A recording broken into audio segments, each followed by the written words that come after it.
God can refrain blessing them. దేవుడు వాళ్ళని ఆశీర్వదించకుండా ఈ విధానంలో ఆగలేకపోయాడు. In other words to say, God has blessed them.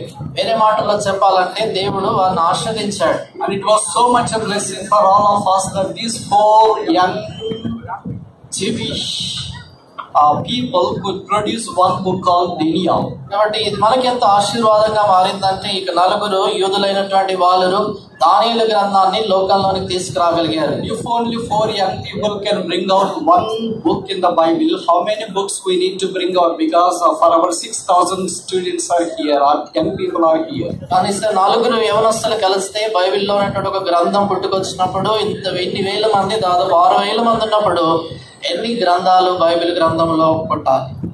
But it is not so. అయితే అలాగ లేదు. Maybe one of the reasons as to why we are not able to bring out the word of God to this world is that we are not willing to live a separated life. మనం ఒక కారణం బహుశా ఇది కావచ్చు, ఈ లోకానికి దేవుని వాక్యాన్ని మనం ఎందుకు తీసుకురాలేకపోతున్నామంటే ప్రత్యేకమైనటువంటి జీవితం జీవించలేకపోతున్నాం కాబట్టి. That's the reason as to why we are called upon to live a separated life. ఆ కారణాన్ని బట్టి మనం ప్రత్యేకమైనటువంటి జీవితాన్ని జీవించాలని కోరబడుతున్నాం. So we have started to glean some of the truths pertaining to this verse. అంచేత ఈ వచనానికి సంబంధించినటువంటి కొన్ని సత్యాలని పరగవేరుకోవడానికై మనం ప్రయత్నిస్తున్నాం. It's good that a man should hope in the Lord as he taketh the yoke of the Lord in his youth. యవన కాలమున ప్రభు కాడి మోయుట నరునికి మేలు.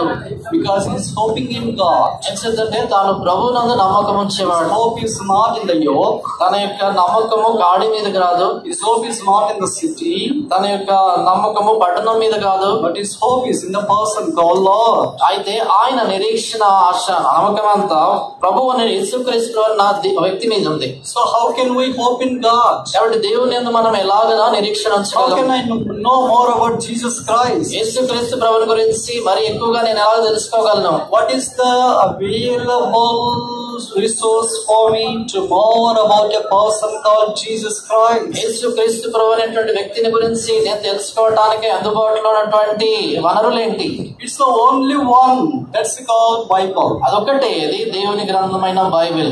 Bible unlocks the person of Jesus Christ. Bible గ్రంథము యేసుక్రీస్తు ప్రభువు అనేటువంటి వ్యక్తిని మనకు బయలుపరుస్తుంది. It unleashes the personality of Jesus Christ. యేసుక్రీస్తు ప్రభువు యొక్క వ్యక్తిత్వాన్ని మనకు ప్రత్యక్షపరుస్తుంది. It unfolds the blessed person Jesus Christ. యేసుక్రీస్తు ప్రభువు అనేటువంటి ధన్యకరుడైన వ్యక్తిని మనకు తెరిచి చూపిస్తుంది. That's the reason as to why we need to take this yoke of scripture. అందుచేతనే లేఖనములని కాడిని మనం మోయవలసిన వారంగా ఉన్నాము. In the first session we were just talking about the yoke of sin yesterday. నిన్నటి దినాన మొదటి భాగములో పాపం అనేటువంటి కాడిని గురించే చూసాం. And we had to take up the yoke of salvation because we need to disown that yoke of sin. ఆ పాపం అనేటువంటి కాడిని మనం వద్దని చెప్పి రక్షణ అనేటువంటి కాడిని మనం తీసుకోవాలని చెప్పాం. As soon as we are saved, we need to come to Him because He said to come to my yoke and learn of me, yoke of schooling. కాబట్టి రక్షణ పొందిన వెంటనే మనం యేసు ప్రభువు వారి కాడిని మోసుకోవాలి. ఎందుకంటే ఆయన చెప్పాడు, నా కాడి మీ మీద మోసుకుని నా యుద్ధం నేర్చుకున్నది అనేటువంటి పాఠశాలకు రావాలి. And today morning we were just considering as to how we can live a separated life, yoke of separation. ఈ ఉదయ కాలాన ఏ రీతిగా ప్రత్యేకమైన జీవితాన్ని జీవించాలని ప్రత్యేకత అనే కాడిని గురించి ధ్యానించాం. And this session we are going to dwell upon yoke of scriptures. ఈ భాగములో మనము లేఖనములనే కాడిని గురించి ధ్యానించబోతా ఉన్నాం. Matthew chapter 11 verse 30 says, my yoke is light Mattayi and it's not heavy.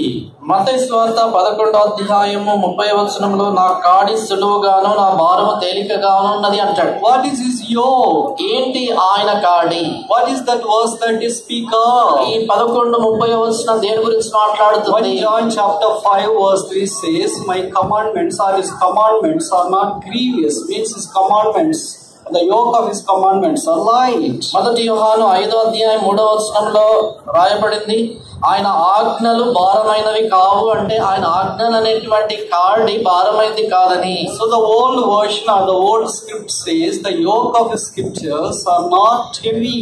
పాత మరి వర్షన్ లో లేఖనాలు ఏం రాయబడిందంటే ఆయన ఆజ్ఞలు అనేటువంటి కాడి భారమైనది కాదు.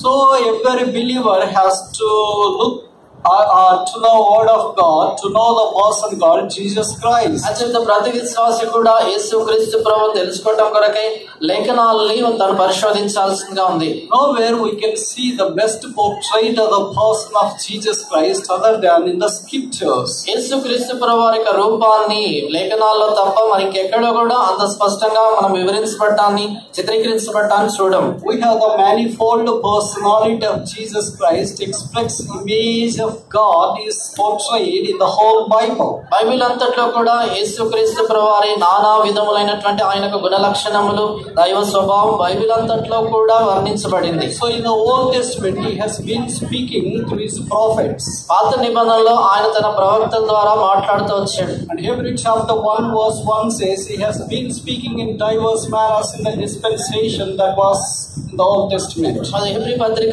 1వ అధ్యాయం 1వ వచనములో ఆయన ఆ కాలంలో ఎంతో నానా విధములుగా ఆయన ప్రవక్తల చేత మాట్లాడాడని రాయబడింది. There's a reason as to why Samuel says 1 Samuel chapter 3:9, speak Lord for the servant heareth. ఆ కారణాన్ని బట్టి సమూయేలు 1 సమూయేలు 3వ అధ్యాయం 9వ వచనం అంటాడు, ప్రభువా నీ దాసుడు ఆలకించుచున్నాడు సెలవిమ్ము.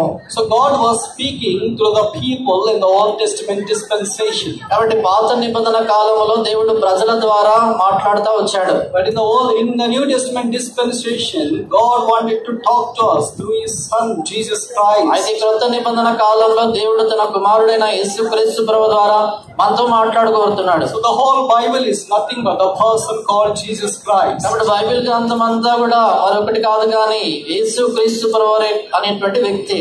So how we can see Jesus in the Old Testament? కాబట్టి యేసు ప్రభువారిని పాత నిబంధనలో మనం ఎలా చూడగలము? How we can see Jesus Christ in the New Testament? ఎలాగ యేసుక్రీస్తు ప్రభువారిని క్రొత్త నిబంధనలో చూడగలము? In the Old Testament I can hear him.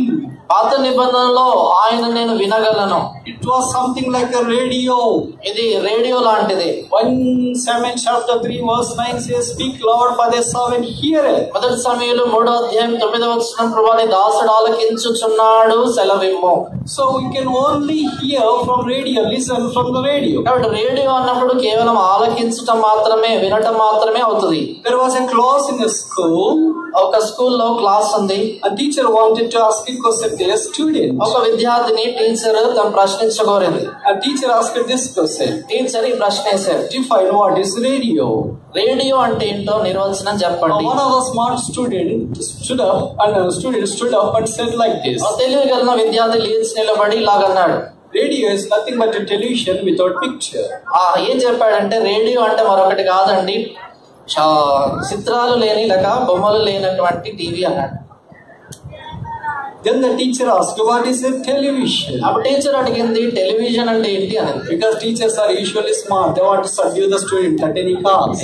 అంటే టీచర్లు అంటే వాళ్ళకి మరి ఎక్కువ తెలివి, ఎప్పుడు విద్యార్థిని అణిచివేయాలని వాళ్ళు కోరుతుంటారు. You are not a teacher,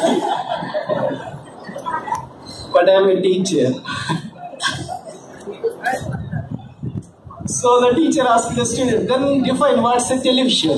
అప్పుడు ఆ టీచర్ అడిగింది ఏంటంటే ఏంటి టెలివిజన్ అంటే ఏంటో చెప్పాలి. Then the student said without any hesitation, television is nothing but a radio with a picture. అప్పుడు ఆయన చెప్పాడంటే టెలివిజన్ అంటే ఏంటో కాదు, బొమ్మలు ఉండే రేడియో అన్నాడు. Then what is a television and what is a TV? Both are same. Television ఏంటి, రేడియో అంటే రెండు సమానమే కదా. TV, you see the picture with a voice. మరి టీవీలో బొమ్మలు కనబడతాయి, స్వరం వినబడుతుంది. In the radio you can only hear voice. రేడియోలో మాత్రం స్వరమే వినబడుతుంది. So Old Testament is a radio of God. కాబట్టి పాత నిబంధన దేవుని రేడియో లాంటిది. And New Testament is a television of God. కొత్త నిబంధన దేవుని టెలివిజన్ లాంటిది. Matthew chapter 17:8 says, they saw no man save Jesus only on the Mount of Transfiguration. మత్తయి సువార్త 17వ అధ్యాయం 8వ వచనములో రూపాంతరపు కొండపై వారు యేసును తప్ప మరెవరిని చూడలేదని రాయబడింది. So we can see Jesus in the New Testament. కాబట్టి కొత్త నిబంధనలో మనం యేసు ప్రభువును చూడగలం. But what is a computer? అది కంప్యూటర్ అంటే ఏంటి? It's a multitasking machine. అదొక యంత్రము, వివిధమైనటువంటి పనులు ఒకేసారి చేయగలిగింది. In the book of Revelation, chapter 1, verse 10 all the way verse 13, we come across these statements. ప్రకటన గ్రంథము 1వ అధ్యాయము 10 నుండి 13 వచనాల్లో ఈ మాటలు మనం గమనిస్తాం. I heard a voice. నేను ఒక స్వరము వింటిని. I started to rise. నేను తిరిగి తిని లేచి తిని. I saw the person who was walking among the golden candlesticks. ఆ సువర్ణ దీప స్తంభముల మధ్యలో సంచరించుచున్నటువంటి వారిని చూచి తిని. So there are 3 tasks there. కాబట్టి ఇక్కడ 3 సంగతులు లేక 3 పనులు చేస్తున్నాడు. One is listening, ఒకటి ఆలకించటము, the other is seeing, ఒకటి చూడటము, the third one is looking at a person or writing. మూడోదిగా రాయటం. So who will do this multitasking? కాబట్టి వివిధమైనటువంటి పనులు ఒకేసారి ఎవరు చేస్తారు? It's a computer. అదే computer. Now you tell me, are you a radio or a television or a computer? ఇప్పుడు మీరు చెప్పండి, మీరు రేడియోనా, టెలివిజనా, కంప్యూటరా? Or you are a smartphone? లేక smart phone? If you are a radio, we are still in the Old Testament. మీరు radio అవుతే మీరు ఇంకా పాత నిబంధనలే ఉన్నారు. If you are a television with a flat screen and LCD or LED, whatever D it may be, you are in the New Testament. మీరు ఒకవేళ television అవి ఉంటే మీరు ఇంకా ఫ్లాట్ స్క్రీన్, ఎల్ఈడి, ఎల్సిడి ఏదైనా కూడా క్రొత్త నిబంధనలే ఉన్నారు. And then you are using a computer, you are almost landed in the last book, called the book of Revelation. మీరు కంప్యూటర్ వాడుతున్నట్లు అయితే చివరి పుస్తకం అంటే ప్రకటన గ్రంథంలోకి వచ్చేసారని అర్థం. But although you see the picture in the television, but you need a voice too. అదే television లో, టీవీలో బొమ్మలు వస్తాయి, అదే సమయంలో స్వరము వినబడుతుంది. Imagine if you see only picture there in the television and no voice there. ఒకసారి అనుకోండి, ఆ బొమ్మలు అన్ని కనపడతా ఉన్నాయి కానీ టెలివిజన్ లో స్వరం వినబడట్లేదు, శబ్దాలు వినబడట్లేదు. It's very bad. You can't understand anything and you will get bored out. అది అలా చూస్తా ఉంటే అది మనకి అర్థం కాదు, చూడడానికి ఇష్టం అనిపించదు. But the word of God is always speaks to us to see the person Jesus Christ concealed in the scriptures. అది దేవుని యొక్క వాక్యము, దేవుని లేఖనాల్లో గుప్తమైనటువంటి యేసుక్రీస్తు ప్రభువారిని మనకు బయలుపరిచేటువంటిదిగా ఉంది. Of all the scriptural portion, Psalm 119 is considered to be the most vital psalm as far as the word of God is concerned. దేవుని యొక్క వాక్యానికి సంబంధించి దేవుని వాక్యం అంతట్లో కూడా కీర్తన 119 చాలా ప్రాముఖ్యమైనటువంటి భాగముగా లేక కీర్తనగా ఎంచబడుతుంది. Undoubtedly it was considered to be, or it is considered to be, the longest chapter in the whole Bible. నిస్సందేహంగా బైబిల్ అంతట్లో కూడా అతి పొడవాటి అది గ్రంథం అధ్యాయంగా ఇది ఉంది. It's good to know that it is the longest chapter. ఇది అన్నిటికంటే పొడగాటి పెద్ద అధ్యాయం అని తెలుసుకోవటం మంచిది. Now may I ask you a simple question? ఇప్పుడు ఒక సామాన్యమైన ప్రశ్న మిమ్మల్ని వేస్తాను. అడగొచ్చా? వేస్తానంటే వాళ్ళు ఫీల్ అయిపోతారు. What is the shortest verse in the Bible? బైబిల్లో అన్నిటిలో చిన్న వచనం.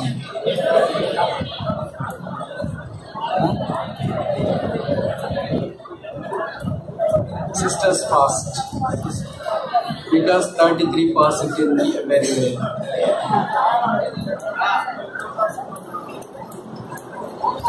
John 11:35. What does it say? యోహాను 11:35. Jesus wept. Brothers, is the same one? Is it the shortest in all the languages? అన్ని భాషల్లో ఇదే చిన్న వచనమా? యోహాను 11:35. Please accept my apologies. I want to divert your choice. క్షమించండి, మీరు చెప్పేదాన్ని వేరే వైపు తీసుకెళ్ళకపోతున్నాను. Okay, turn with me to book of Job chapter 3 verse 2. చూడండి, యోబు గ్రంథం 3వ అధ్యాయం 2వ వచనం. యోబు 3:2. యోబు ఇలాగో అనేను. How many letters are there? ఎన్ని పదాలు ఉన్నాయి దీంట్లో? 8. యేసు కన్నీళ్లు విడిచెను ఎన్ని పదాలు? యేసు కన్నీళ్లు విడిచి ఎన్ని ఉన్నాయి ఇక్కడ? So in English the shortest verse is Jesus wept, John 11:35, but in Telugu Job chapter 3 verse 2. యోబు ఇలాగు అనెను. ఇంగ్లీష్ లో యోహాను సువార్త 11:35 జీసస్ వెప్ట్ అనేటువంటిది చిన్న వచనము. తెలుగులోకి వచ్చేసరికి యోబు 3:2 యోబు ఇలాగు అనెను అనేది చిన్న వచనం. It is tough for you to digest this. ఇది జీర్ణం చేసుకోవడానికి కొద్ది కష్టం. Because it is very tough and hard to kill the habits. We are so habituated to allow saying John 11:35, Jesus wept, Jesus wept. Although we do not. ఒకసారి అలవాటు అయిపోయింది, విడిచిపెట్టుకోవాలంటే చాలా ఇష్టం, చాలా కష్టము. చాలా సార్లు ఇదే చెప్తా ఉంటాం వచనం, యేసు కన్నీళ్ళు విడిచిన. మనం మాత్రం చూడలేదు. యేసు యోబు ఇలాగు అనెను. యోబు ఇలాగు అనెను. I do believe that this is the shortest verse in Telugu. తెలుగులో ఇది అన్నిటిలో చిన్న వచనం అని నేను నమ్ముతున్నాను. Then having known this is the shortest verse and we know the biggest or longest chapter called Psalm 119. మనకు అన్నిట్లో చిన్న వచనం తెలుసు. బైబిల్ అంతట్లో అన్నిటికన్నా పెద్ద అధ్యాయంగా కీర్తన 119ని కూడా మనం ఎరుగుదాం. About the attribution of the authorship of Psalm 119, there are different of thoughts. కీర్తన 119 ఎవరు రాశారనే దాని గురించి వేరు వేరు తలంపులు ఉన్నాయి. There are two different schools of thought. రెండు వేరు వేరు మరి అభిప్రాయాలు ఉన్నాయి. One school believes that this was written by David. ఒకరు ఏం నమ్ముతారంటే ఇది దావీదు రాశారనేటువంటి ఒక అభిప్రాయం ఉంది మామూలుగా. The other school of thought believe that it was not written by David, but it was written by Ezra or Etham or Hezekiah or some other anonymous writer. మరొక గుంపు వారి యొక్క అభిప్రాయం ఏంటంటే ఇది దావీదు రాయలేదు కానీ ఎజ్రా లేకపోతే హిజ్కియా ఇలాంటి వాళ్ళు రాస్తుంటారు, తెలియని వారు అని అంటారు. But I don't know whom you attribute this authorship, but I strongly believe with one of the schools saying that this song was authored by David. మీరు దీని విషయం ఎవరు రాశారు, ఎవరు రచించారని ఏం నమ్ముతారో నాకు తెలియదు కానీ నేనైతే బలంగా నమ్మేది మొదటి గుంపు అభిప్రాయము దావీదు రాస్తాడని నమ్ముతున్నాను. There are at least 5 reasons to consolidate the authorship of David to Psalm 119. కీర్తన 119 దావీదే రాస్తాడని చెప్పడానికి 5 నిర్ధారణలు దాంట్లో మనం చూడగలము. Psalm 119 verse 17. కీర్తన 119 17వ వచనం. Psalm 119 verse 17. Keerthana 119 17. Verse 17 says, "Deal bountifully with thy servant, that I may live and keep thy word." 17వ వచనం. నీ సేవకుడనైనా నేను బ్రతుకున్నట్లు నా ఎడల నీ దయారసము చూపుము, నీ వాక్యమును బట్టి నేను నడుచుకొనుచుందును. This is a fabulous statement in Telugu. తెలుగులో చాలా చక్కని మాట కనబడతాం. నా ఎడల నీ దయారసము చూపు. What a word! I like the sweetness of Telugu. నా ఎడల నీ దయారసము చూపుము. అందుకే నాకు తెలుగు అంటే అంత ఇష్టం. చాలా మధురమైన భాష. బ్రదర్ కన్నా ఇద్దరికి. So దయారసము, deal bountifully with thy servant. దయారసము, నీ యొక్క దాసుని ఎడల నీ దయారసము చూపుము. These are the patent words of David. You cannot deny the authorship of David any reason, because there is a strong reason saying that deal bountifully with thy servant. కాబట్టి ఇక్కడ ఇవి దావీదు రాసినటువంటి మాటలే అని ఖచ్చితంగా చెప్పవచ్చు. నా ఎడల నీ దయారసము చూపుము అని దావీదు వాడే పదాలు. నీ సేవకుని ఎడల. The word thy servant is one of the patent words of David. సేవకుడు అనేటువంటి ఈ మాట దావీదు, నీ సేవకుడు అనే మాట దావీదే తరచుగా వాడుతూ ఉంటాడు. He has used more than 30 times in the documentation of the scripture. లేఖనాల్లో కనీసం 30 పర్యాయాలు నీ సేవకుడు అనే మాట తాను ఉపయోగించాడు. Nobody has guts to use this word like David. దావీదు వలె ఈ మాటలు ఉపయోగించడానికి ఎవరు ధైర్యం చేయలేదు. And of all that more than 30 times, 13 times are written in Psalm 119.